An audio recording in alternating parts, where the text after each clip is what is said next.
নতুন হিসাবে আমি কিভাবে সাইবার সিকিউরিটি আসলে সাইবার সিকিউরিটি ফিল্ডটা আসলে আমরা যতটা ছোট ভাবি ততটা ছোট না, এটা অনেক ডাইভার্স একটা ডোমেইন।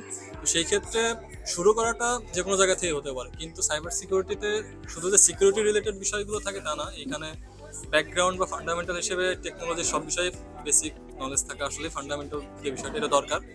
সেই ক্ষেত্রে শুরুটা টেকনোলজি দিয়েই করতে হবে, তারপর সাইবার সিকিউরিটি। আর টেকনোলজি জানতে গেলে আমরা বেসিক নেটওয়ার্কিং থেকে শুরু করে অপারেটিং সিস্টেম বা প্রোগ্রামিংটা তো মাস্ট লাগবেই।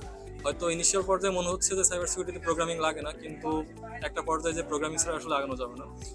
এই ক্ষেত্রে যারা বিগিনার তারা যদি শুরু করতে চায় সাইবার সিকিউরিটি তাদের জার্নি, তাইলে হচ্ছে আমি পরামর্শ করে দিব হচ্ছে বেসিক টেকনোলজি রিলেটেড যে বিষয়গুলো আছে